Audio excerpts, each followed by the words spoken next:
Hi, I'm Jennifer Beatty, and this is the story of the Moody Blues told by a fan. I've loved the Moody Blues since I was a little girl, and I began seeing this band on VH1 that I really liked. I told my mom and dad that I saw, this great band, and they told me, they'd been around since the 1960s, and at that point, I didn't really believe them. So finally, they convinced me that they had indeed been around for a really long time, and after that, we attended our first concert for my 13th birthday in 1993, and it was a great concert and a really good time. Anyway, the Moodies have been around since the early 60s and are still going strong today. They had their first hit with the song Go Now in 1964, but after that they didn't have much success. Denny Lane, who was the lead singer, and Clint Warwick, the bass player, left the band in 1966 and were replaced with Justin Hayward, lead singer, and lead guitarist John Lodge as bass player as well.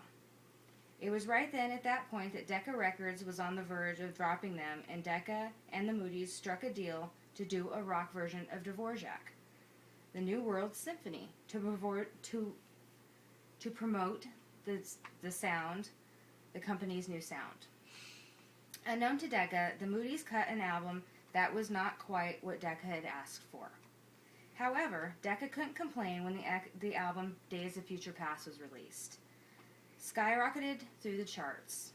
This was also solidified the band's change from an unsuccessful R&B band to a progressive rock band they are known today. The Moodies were formed around 47 years ago, and in that time they have gone through some changes. Mike Pinder stopped touring with the band in the late 70s, and then Ray Thomas left the band around 2003 due to some health reasons. But Justin Hayward, John Lodge, and Graham Edge are still with the band, and in my opinion, are the strongest members.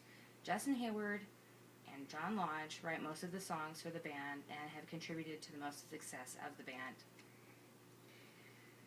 They still perform and bring in large crowds to see them today. We are some of those large crowds. The bands have a reputation for always being kind and approachable, and I've always wanted to meet them but have never had the opportunity. My mom, however, has had the chance.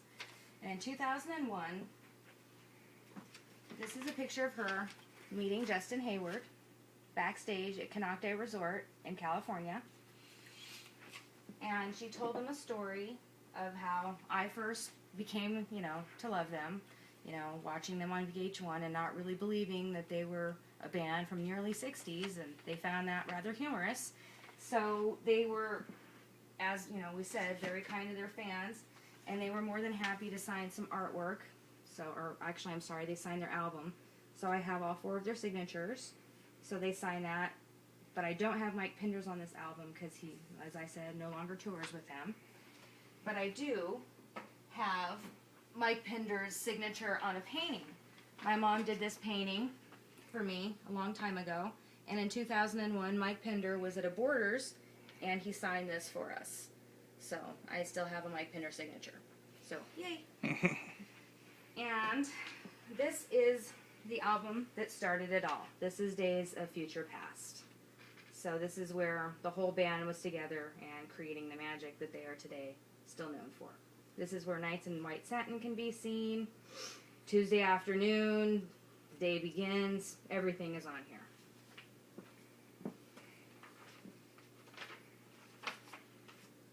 So, in conclusion, I would like to say that I believe the Moody Blues' continued success is because of their talent as musicians and songwriters, and their dedication to their music and their loyalty to their fans. And I will always be there to support the Moody Blues and watch the Moody Blues. And I hope this has maybe given you some insight and maybe made you want to go listen to some of their music. Thank you very much. Yay! Yay! That was more fun.